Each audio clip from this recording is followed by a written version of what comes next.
فرماتے ہیں کہ نبی کریم صلی اللہ علیہ وسلم حجۃ الوداع کے دوران اپنی اونٹنی الجدع پر بیٹھے ہوئے یوم النہار یعنی قربانی کے دن مینا کے اندر خطبہ ارشاد فرمایا.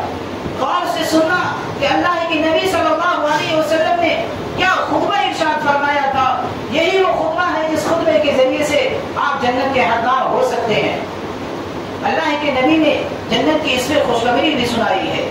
جب مینا کے اندر خطبہ ارشاد فرمایا آپ صلی اللہ علیہ وسلم کجاوے کی رکاب پر اپنے پاؤں رکھ کر کھڑے ہوئے اور لوگوں کو اپنی طرف متوجہ کرنے کے لیے اپنی طرف دھیان دلانے کے لیے اللہ کے نبی صلی اللہ علیہ وسلم نے بلند آواز سے فرمایا کہ الا تسمعون، کیا تم سنتے نہیں ہو. یہ بات آپ صلی اللہ علیہ وسلم نے 3 مرتبہ فرمایا اور کہا الا لعلکم لا ترونی بعد عامکم ھذا، کہ شاید کہ تم آئندہ سال مجھے نہ دیکھ سکو.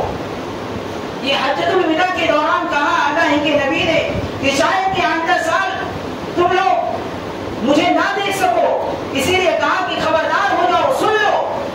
تو اللہ کے ایک آدمی تھا جو سب سے پیچھے بیٹھا ہوا تھا، اس نے کھڑے ہو کر کہا، کہنے لگا کہ اللہ کے نبی صلی اللہ علیہ وسلم آپ ہمیں کس بات کا حکم دیتے ہیں، کس چیز کا آپ ہمیں حکم دے رہے ہیں.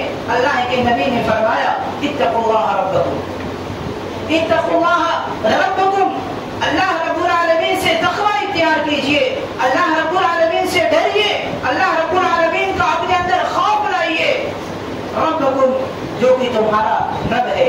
اور آگے فرمایا وصلوا خمسکم، 5 وقت کی نماز کو ادا کرنا.